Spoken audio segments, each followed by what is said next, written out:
Mimin gaskan lagi bosku. Chapter 12-13. CEO tampan ternyata suamiku. Keesokan harinya Soraya merasakan kakinya semakin sakit dan membengkak. Dia juga kesulitan untuk berjalan, dia akhirnya menghubungi sahabatnya. Halo Rin, aku minta tolong dong. Kaki aku sakit banget dan aku nggak bisa jalan, tolong ya, ucapnya. Lalu tidak berselang lama Rina datang membantu Soraya. Lebih baik kita ke dokter aja ya, lihat kaki kamu semakin parah, ucap Rina menyarankan sahabatnya untuk mau dibawa ke rumah sakit. Iya, makanya aku minta tolong sama kamu, jawab Soraya. Ya sudah, ayo, ucap Rina sambil memapah Soraya. Rina membonceng Soraya menuju klinik terdekat. Jika ingin ke rumah sakit akan memakan waktu lama, karena jaraknya yang lumayan jauh dari kosannya. Apalagi mereka berada di perkampungan padat penduduk. Setelah diperiksa dan diberi obat oleh dokternya, Soraya dan Rina kembali ke kosan mereka lagi. Soraya mau tidak boleh menggunakan kakinya dulu selama 1 minggu, karena luka di kakinya lumayan parah. Apalagi di pergelangan kakinya. Kamu harus istirahat total Sora, ingat yang dokter tadi katakan, ucap Rina setelah membantu Soraya duduk di atas kasur di dalam kosannya. Iya, makasih ya kamu mau membantu aku, jawab Soraya dengan tulus. Hei, kamu ini kayak sama siapa aja. Ingat, kita itu sahabat. Jadi tidak ada kata makasih atau apapun itu. Kamu juga kan sudah sering nolongin aku, malah kamu tidak pernah sekalipun membantumu, gerutu Rina yang tidak habis pikir dengan sahabatnya satu ini. Iya aku tahu, itulah gunanya sahabat. Di saat sahabat sedang membutuhkan bantuan sebisa mungkin aku akan membantunya. Jadi jangan sungkan, oke, jawab Soraya sambil tersenyum. Dia sangat bersyukur bisa memiliki sahabat seperti Rina yang sangat mengerti dirinya. Rina memang sahabat baiknya selama ini, Rina juga sama dengannya sudah tidak memiliki orang tua. Dia juga dulunya hidup di sebuah panti asuhan sama dengan Soraya. Mereka berdua adalah pekerja keras, dari waktu masih sekolah mereka berdua bersama-sama sekolah dan bekerja untuk bisa melanjutkan pendidikan mereka. Jadi mereka berdua sudah seperti saudara. Walaupun sikap Rina sangat konyol dan gampang marah, tapi berbeda dengan Soraya yang pendiam dan tidak banyak bicara. Makanya mereka berdua sangat cocok. Apa kamu nggak kuliah hari ini Rin? Tanya Soraya. Hari ini aku masuk siang, jadi aku bisa jagain kamu sekarang. Ngomong-ngomong kita belum sarapan, kamu mau sarapan apa? Biar aku belikan, jawab Rina, tak lupa memberi pertanyaan juga. Aku mau makan bubur ayam aja Rin, nih uangnya, ucap Soraya sambil memberikan uang 20 ribuan. Oke, aku pergi beli sarapan dulu ya. Ingat jangan kemana-mana dan dengan menggerakkan kaki kamu. Ucap Rina memperingati, karena Rina tahu jika Soraya tidak akan bisa duduk diam. Iya, iya bawel, jawab Soraya sambil memutarkan bola matanya malas. Rina hanya cengengesan mendapatkan ucapan seperti itu dari Soraya. Berbeda dengan Soraya yang harus bedrest. Danu seperti hari-hari sebelumnya yang selalu sibuk dan disibukkan dengan pekerjaannya yang baru.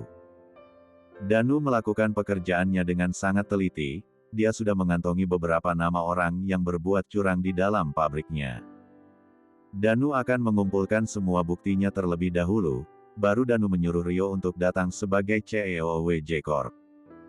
Danu ingin menjalani hidupnya dengan sederhana, dia tidak mau jika orang-orang tahu jika dialah CEO yang sebenarnya. Danu tidak mau semua orang akan menjilat dan memaparkan kebaikannya saja. Lalu keburukannya disembunyikan. Danu ingin melihat orang yang benar-benar baik dan tulus padanya, tidak mau seseorang yang toksik. Makanya Danu baru beberapa bulan saja bekerja di sini sudah tahu banyak tentang orang-orang toksik di dalam pabriknya.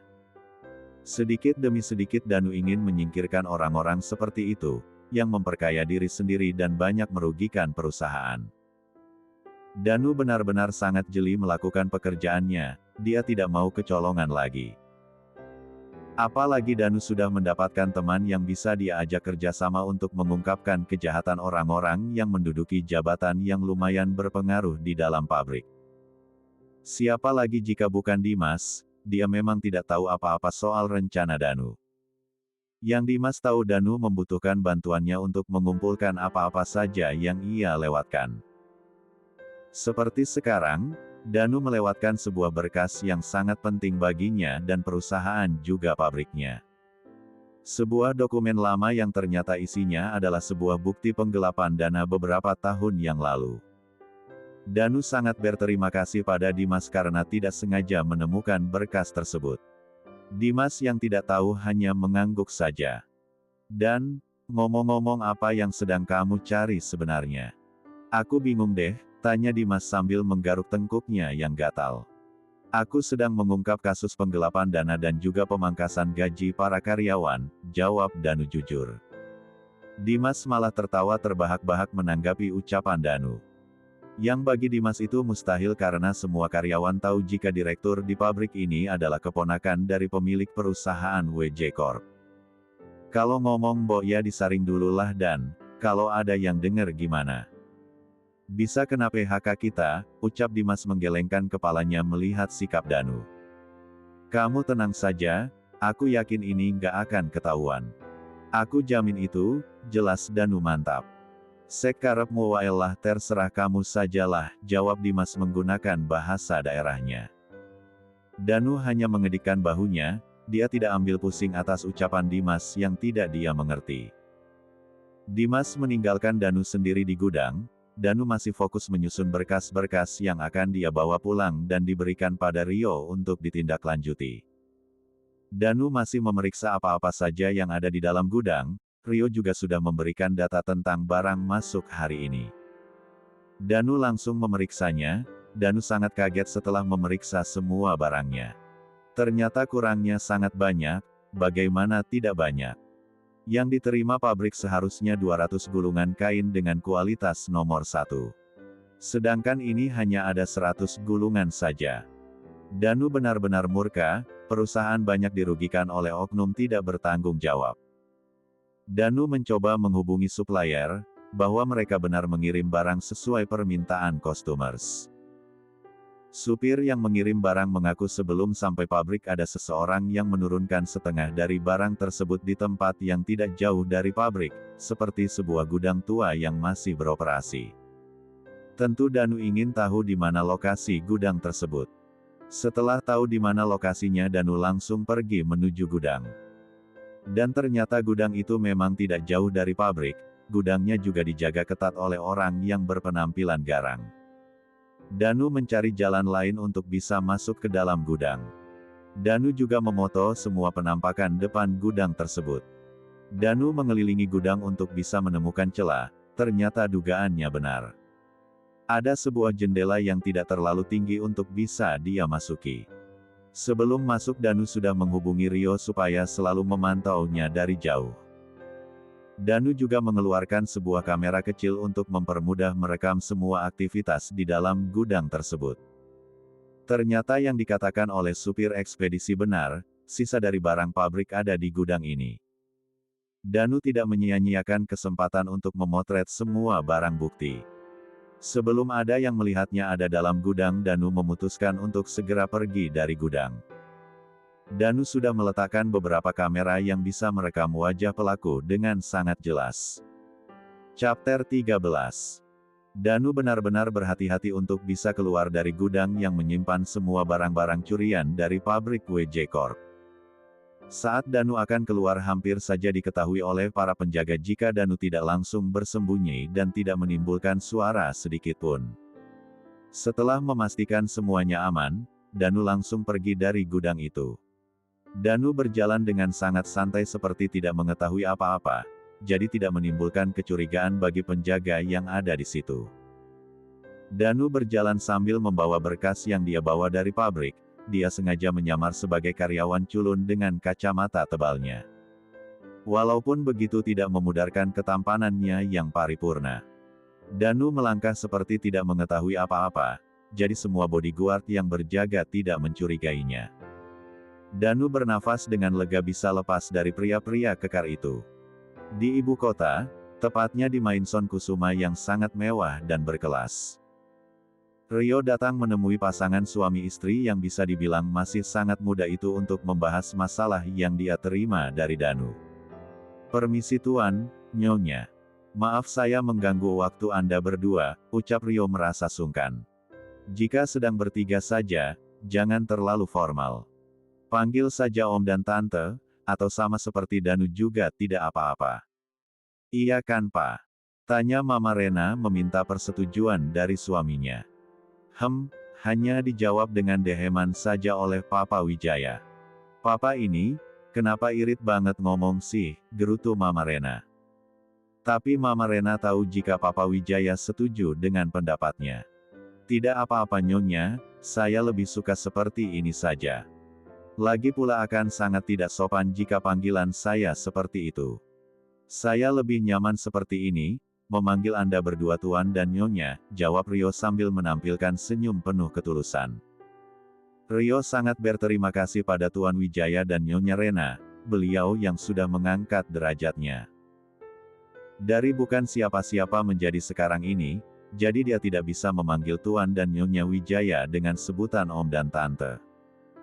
Apalagi harus Papa dan Mama, itu sangat lebih tidak mungkin lagi. "Baiklah jika kamu memang tidak nyaman. Apa yang ingin kamu sampaikan pada kami?" tanya Nyonya Wijaya. Ryo menyerahkan beberapa berkas dan barang bukti kiriman dari Danu.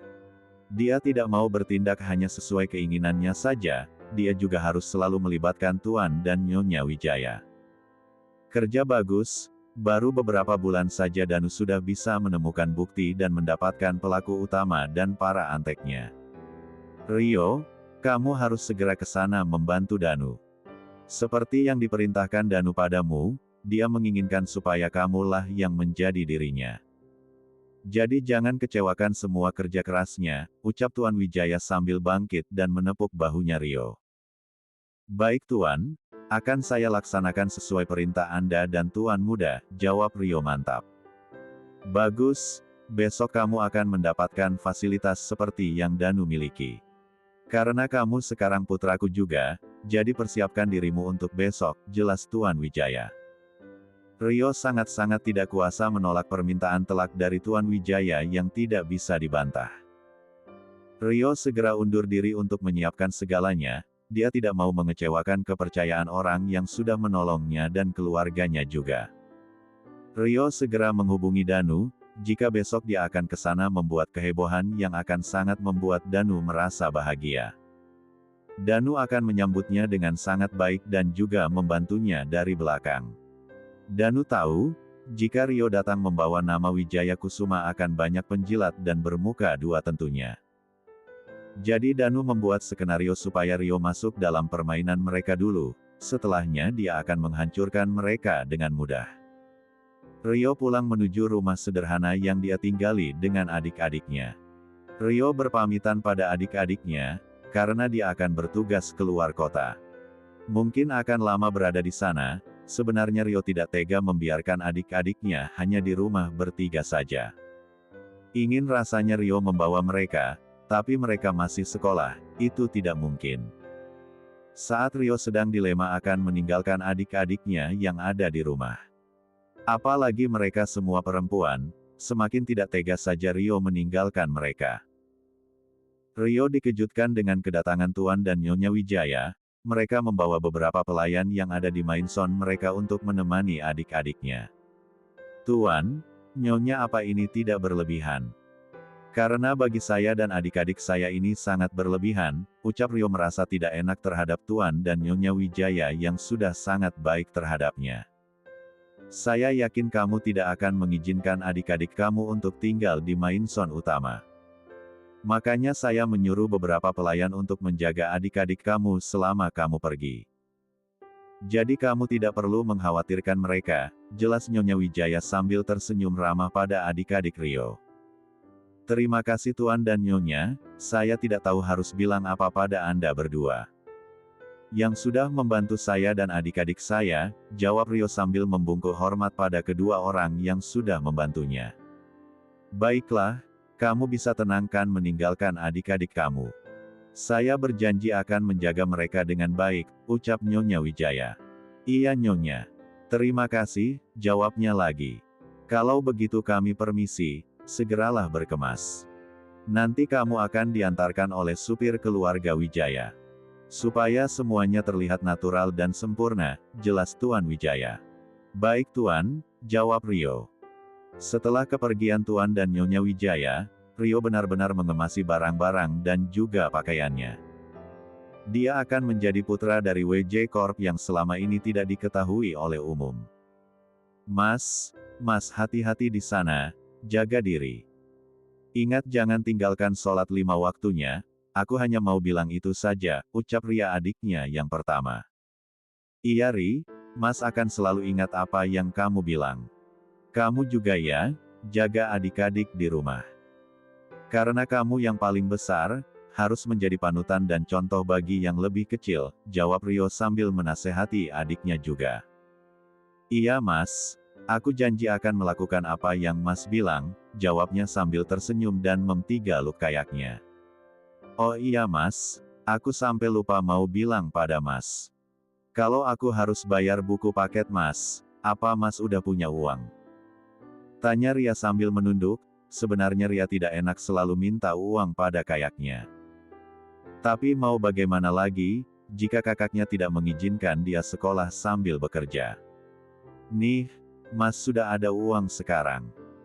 Jadi kamu dan adik-adik jangan merasa sungkan ya untuk meminta sama Mas. Mas bekerja keras seperti ini untuk kalian juga, jadi Mas hanya minta kalian belajar yang rajin supaya Mas bangga dan memberitahu pada dunia jika kalian semua adalah adik-adiknya Mas, ucap Rio sambil menyerahkan 3 kartu ATM pada Ria adiknya. Makasih ya Mas. Maaf selalu menyusahkan Mas, jawab Ria masih memeluk kakaknya dengan erat. Saat mereka sedang bertiga-lukan muncul kedua adiknya juga. Pelukan gak ngajak-ngajak, ucap Rana dan Rani adiknya Rio. Kalian ini, sudah besar juga masih saja manja sama Mas, ucap Rio sambil memtigaluk adik-adiknya. Nih kalian gunakan seperlunya buat kebutuhan sekolah kalian.